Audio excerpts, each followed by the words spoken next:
अबरार रशीद आपकी खिदमत में हाजिर है और आपसे रिक्वेस्ट दरख्वास्त कि अगर अभी तक आपने चैनल को सब्सक्राइब नहीं किया तो इसे सब्सक्राइब कर लीजिएगा। जो बेल आइकन है उसको ज़रूर प्रेस कीजिएगा। आपका बहुत बहुत शुक्रिया। खबर है काफ़ी दिलचस्प भी है और दिलचस्प से ज़्यादा तो अफसोसनाक मैं उसे कहूँगा।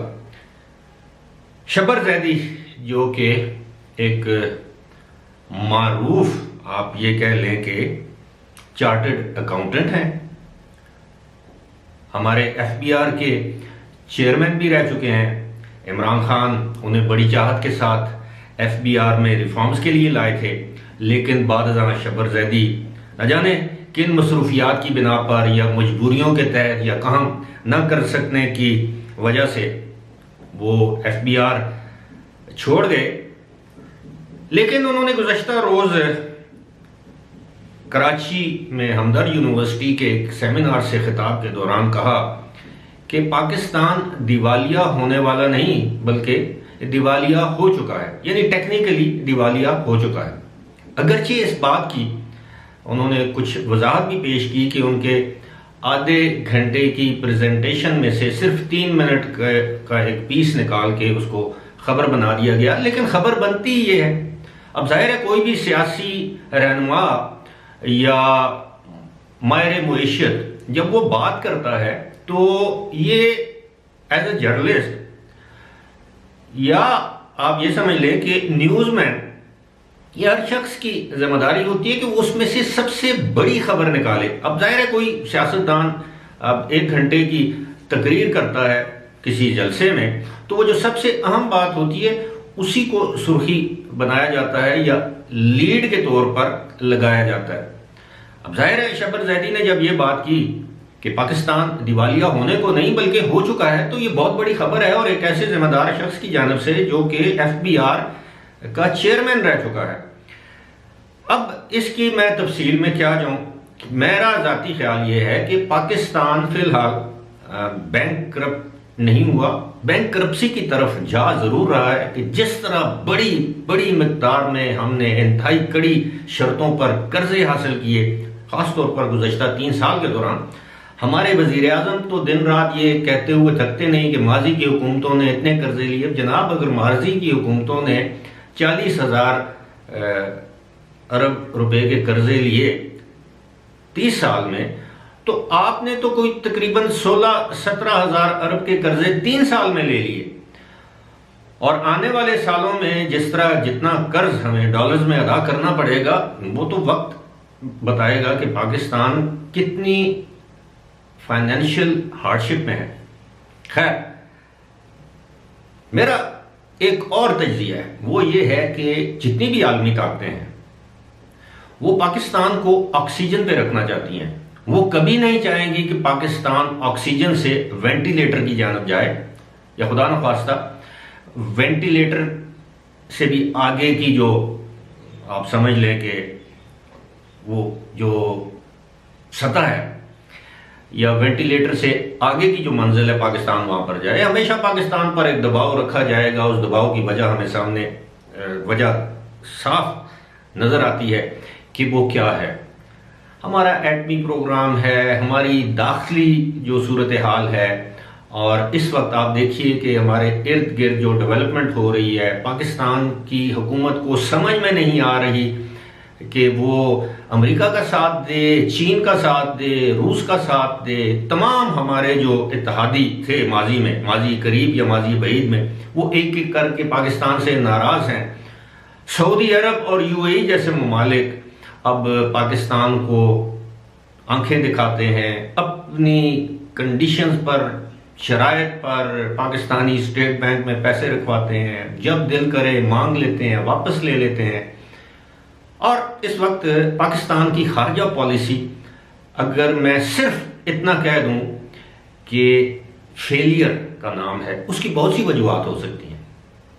हमारे दीगर ब्यूरोक्रेसी की तरह, जो हमारे मुल्क में ब्यूरोक्रेसी है, उसकी तरह जो फॉरेन सर्विस में जो हमारे जो लोग हैं बड़े मुस्तहिद, कॉम्पिटेंट, जिस तरह उनकी तस्दीक की हमारे वज़ीर आज़म ने, जिस तरह और सरेआम यानी लाइव प्रोग्राम में या अपने खिताब में, जाहिर है उससे लोगों में बददिली पाई जाती है। अब काबीना के इजलास में कहा जाता है जी कि ब्यूरोक्रेसी हमसे ताउन नहीं कर रही। भाई ब्यूरोक्रेसी से काम लेना भी एक आर्ट है, एक फन है, और आप आए हैं ऐसे लोगों के साथ जज्बाती नारे लगाकर। आज आपने मुल्क का जो बेड़ा गर्क किया है वो सबके सामने है। कब तक आप कहेंगे कि नवाज शरीफ चोर था, असद जरदारी डाकू था, फलां ये था, फलां वो था? 3-3.25 साल में आपने इस कौम को क्या दिया? अंधेरों के सिवा क्या दिया? महंगाई, गुर्बत, बेरोजगारी, इसके अलावा आपने क्या दिया? आलमी सतह पर पाकिस्तान की तन्हाई के अलावा आपने क्या दिया? कोई एक मुल्क बताएं जो इस वक्त पाकिस्तान से खुश हो। उस एक मुल्क का नाम आप बता दें जो पाकिस्तान के साथ इस तरह आलमी सतह पर या रीजनल सतह पर खड़ा हो। लिहाजा मैं जाती तौर पर, ये मेरा अपना तजज़िया है, आप इससे इत्तेफाक करें या ना करें, लेकिन अब वो एक गजल है, उसका एक मिसरा है कि मुझे आजमाने वाले मुझे आजमा के रोए। यानी इमरान खान को जो आजमाने वाले हैं कि जी इसको आए, ये एज ए थर्ड फोर्स लेके आए, और जिस तरह लाया गया आप सबको मालूम है, अब वो भी रो रहे हैं लेकिन छुप के, क्योंकि उन्हें पता है कि वो खुलकर रोए तो उनका तमस्खुर उड़ाया जाएगा। और हमारे वजीर आजम की आनियां जानियां देखें, उनके वज़रा सबके सब इनकॉम्पिटेंट, सबके सब। कोई एक वजीर ऐसा नहीं है जो अपनी वजारत के बारे में ये कह सके कि उसकी वजारत ने गुज़श्ता 3-3.25 साल में बड़े नुमायां कोई मार्के मारे हैं। खैर, एक तो यह है कि तकरीबन 80% वज़रा की वजारतें 3-3 मरतबा चेंज हुई हैं। अभी एक मरतबा फिर कहा जा रहा है कि फवाद चौधरी को वजीर दाखिला बनाया जा रहा है, कुछ चंद मकासद हासिल करने के लिए। शेख रशीद को वजारत इत्तलात दी जाएगी। ये म्यूजिकल चेयर का जो खेल है वो भी अब जारी है। लेकिन कब तक आप वो वही वाला सिलसिला है। जो लोग सूद का कारोबार करते हैं, गाड़ियां हों, जो भी इस तरह, वो क्या करते हैं, एक शख्स से पैसे लिए, सूद पर गाड़ी ली, आगे सस्ती बेच दी, उसके पैसे दूसरे को अदा किए, उसके तीसरे को अदा किए, और बिल आखिर क्या होता है, वो शख्स दिवालिया हो जाता है। यही हाल आप कर रहे हैं इस वक्त पाकिस्तान के साथ। लेकिन मैं हैरान हूं कि जो हमारे मुक्तदर हल्के हैं वो कब तक ये छूट देंगे। मेरा जाती ख्याल है कि ये जो मिनी बजट है इसको पास करवाने की देर है, उसके बाद शायद जिस तब्दीली की तरफ इशारे किए जा रहे हैं शायद वो तब्दीली आ भी जाए, क्योंकि पाकिस्तान अब इस तरह के प्रोजेक्ट इमरान खान जैसे हम कहते हैं कि जारी रहने का मुतअम्मल नहीं हो सकता। ये सिर्फ मैं नहीं कह रहा, इस पर तकरीबन यकीन कीजिए कि पीटीआई के अपने लोग इस बात पर मुत्तफिक हैं कि ये शख्स जिसने हमें ख्वाब दिखाए थे, ये शख्स जिसे हम समझते थे कि ये पाकिस्तानी कौम का मसीहा साबित होगा, इसने तो पाकिस्तानी कौम का बेड़ा गर्क कर दिया। इतना तो कोविड ने पाकिस्तान का नुकसान नहीं किया जितना नुकसान इनकी गलत पॉलिसियों की वजह से हुआ। चले कोविड की वजह से चीनी का बहरान आया, अद्वियात की कीमतें कोविड की वजह से बढ़ी, आटे का बहरान कोविड की वजह से आया नहीं। कोविड से पहले सबसे पहले आमिर कियानी ने जो घपले किए उसको आपने पार्टी का सेक्रेटरी जनरल बना दिया। ये तो जब आपकी गवर्नमेंट जाएगी तो पता चलेगा कि आपने क्या क्या गुल खिलाए। पहले चीनी आपने एक्सपोर्ट की, उसके बाद आपने इंपोर्ट की, तो क्या ये कोविड की वजह से हुआ सब कुछ? पेट्रोल में जो डाका डाला गया, एलएनजी फर्नेस ऑयल की मद में जो नदीम बाबर और बाकी लोगों ने मिलकर जो खिलवाड़ किया इस कौम और इसकी मईशत के साथ, आपकी एटीएम्स ने जिस तरह 1 रुपए की जगह 1 लाख रुपया वापस लिया अरबों खरबों में, तो क्या ये कोविड का कसूर है?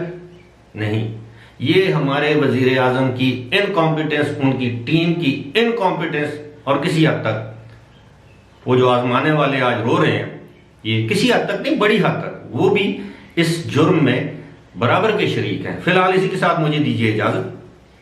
खुदा हाफिज।